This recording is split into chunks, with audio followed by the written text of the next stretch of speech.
नमस्ते मैम। नमस्ते फ्रेंड्स। मेरा टॉपिक है मस्कुलर कंस्ट्रक्शन। ये देखते हैं मसल कंस्ट्रक्शन कैसे होता है। मस्कुलर कंस्ट्रक्शन 3 प्रकार के होते हैं: स्केलेटल मसल, कार्डियक मसल और स्मूथ मसल। सबसे पहले हम जनरली डिस्कस करते हैं स्केलेटल मसल्स।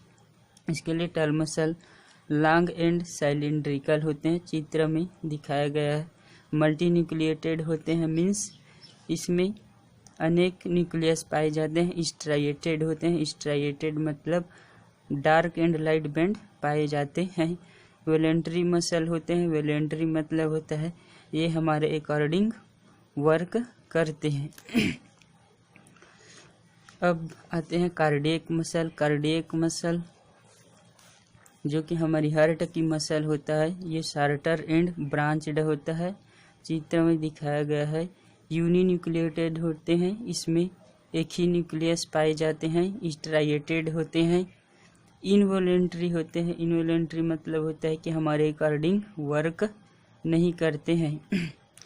इंटरकलेक्टेड डिस्क होते हैं।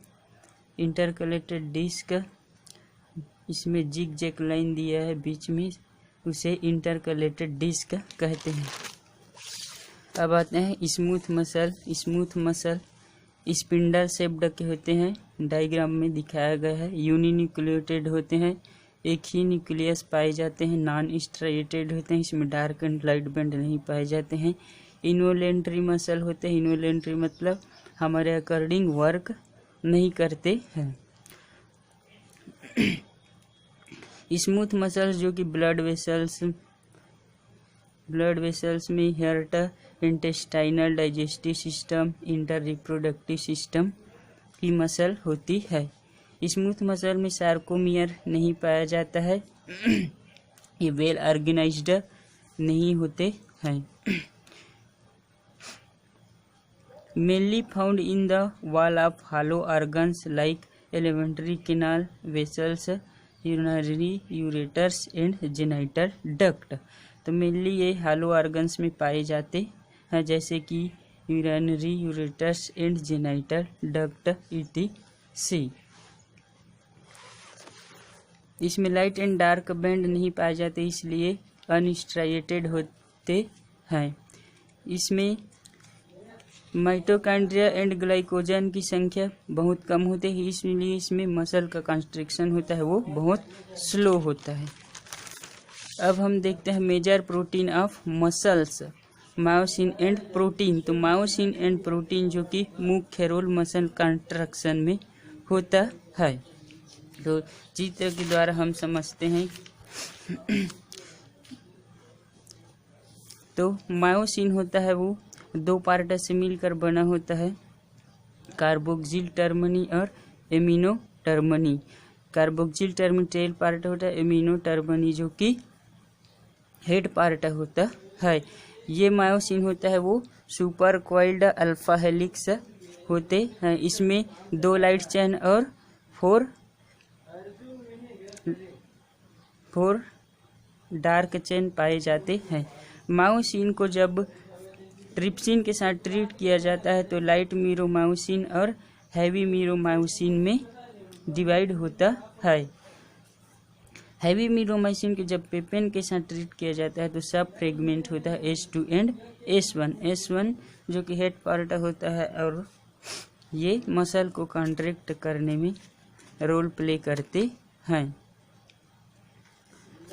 अब हम देखते हैं एक्टिन फिलामेंट। हाँ, और इसमें मायोसिन में थिक फिलामेंट पाया जाता है। मायोसिन एसोसिएट होकर थिक फिलामेंट का फॉर्मेशन करते हैं। अब एक्टिन फिलामेंट जो कि यूकेरियोटिक में प्रचुर मात्रा में पाए जाते हैं। एक्टिन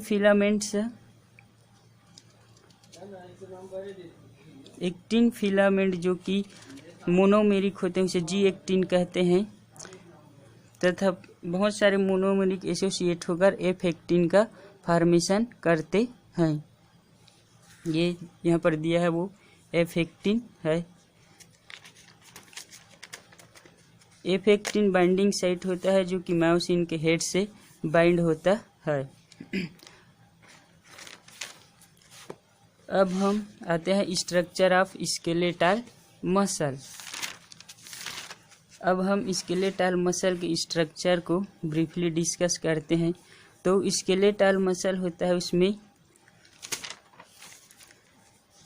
मसल्स होते हैं जो कि जिसमें बहुत सारे मसल बंडल्स होते हैं। मसल बंडल के अंदर में मसल फाइबर होते हैं।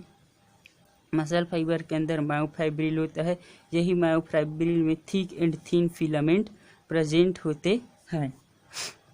मसल के ऊपरी पार्ट को पेरीमाइसियम कहते हैं। मसल बंडल के ऊपरी पार्ट को मसल के ऊपरी पार्ट को इपीमाइसियम एंड मसल बंडल के ऊपरी पार्ट को पेरीमाइसियम कहते हैं।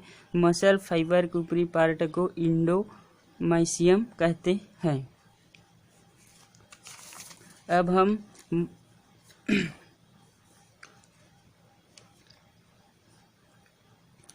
मसल फाइबर के अंदर मायोफाइब्रिल होते हैं। मायोफाइब्रिल जो कि सार्कोप्लाज्मिक रेटिकुलम से सराउंडेड होता है। जब मायोफाइब्रिल का क्रॉस सेक्शन करके देखते हैं तो उसमें आई बैंड और ए बैंड होते हैं, जिसे डार्क एंड लाइट बैंड कहते हैं।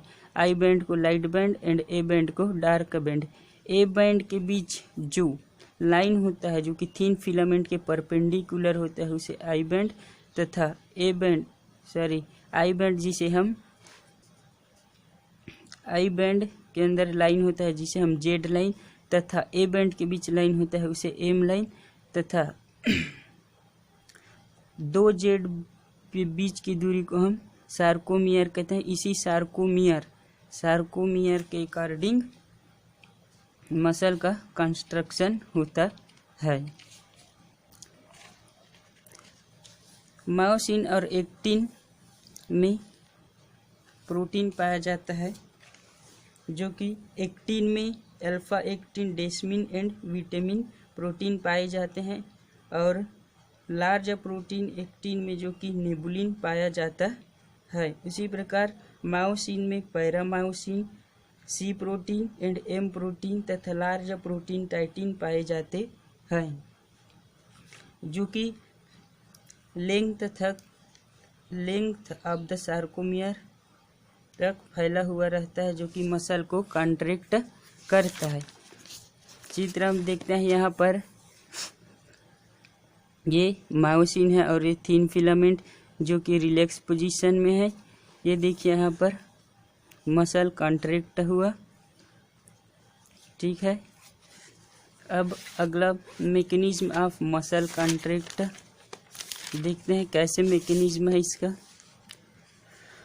मसल कंस्ट्रक्शन, तो ये एक्टिन फिलामेंट और ये मायोसिन फिलामेंट जब एटीपी बाइंड नहीं हुआ रहता तो टाइटली बाइंड रहता है एक्टिन से मायोसिन का हेड।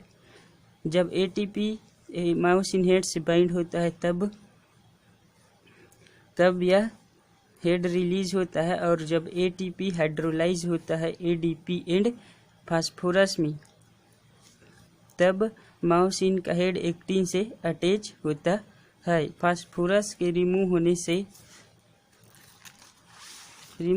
पावर स्ट्रोक जनरेट होता है, जिससे एक्टिन फिलामेंट को अपनी ओर मायोसिन का हेड खींचता है, जिससे मसल का कॉन्ट्रैक्ट होता है और एडीपी फिर रिलीज हो जाता है। यहाँ पर रिलीज होने के बाद मायोसिन का हेड अपने मेन पोजीशन पर आ जाता है। तो ये हुआ मैकेनिज्म। अब हम देखते हैं role of tropomyosin and troponin in skeletal muscle construction. Skeletal muscle construction में ट्रोपोमायोसिन एंड ट्रोपोनिन कैसे रोल प्ले करते हैं कंस्ट्रक्शन में। तो यह है एक्टिन फिलामेंट, जिसमें क्या पाए जाते हैं, ट्रोपोनिन एंड ट्रोपोमायोसिन पाए जाते हैं। जब कैल्शियम आयन ट्रोपोनिन के ऊपर बाइंड करता है तो इसके एक्टिव साइट खुल जाते हैं। आखिरकार कैल्शियम 2+ आयन आता कहाँ से है, नर्व इम्पल्स से जब सिग्नल आता है तो पोलराइजेशन और डीपोलराइजेशन की क्रिया होती है, जिससे कैल्शियम 2+ आयन सार्कोप्लाज्मिक रेटिकुलम से मसल में आते हैं। तो कैल्शियम 2+ बाइंड होता है तो इसके एक्टिव साइट खुल जाते हैं, जिससे मायोसिन का हेड अटैच होता है और उसको पुश करता है एक्टिन को। एक्टिन खींच जाता है मायोसिन हेड के द्वारा, जिससे मसल का कॉन्ट्रैक्ट होता है। अब कॉन्ट्रैक्ट हुआ इसे रिलैक्स भी कराना है। रिलैक्स कैसे होगा? जब कैल्शियम 2+ आयन जहाँ से आया मीन्स सार्कोप्लाज्मिक रेटिकुलम में कैल्शियम 2+ आयन वापस चला जाता है, जिससे एक्टिन की ट्रोपोनिन और ट्रोपोमायोसिन अपने मेन पोजीशन में चले जाते हैं और एक्टिन बाइंडिंग साइट लुप्त हो जाते हैं, जिससे मसल रिलैक्स हो जाता है और मायोसिन हेड रेस्ट पोजीशन में आ जाते हैं। इस तरह मसल का रिलैक्स पोजीशन आ जाता है। इस तरह टॉपिक कंप्लीट होता है। थैंक्स।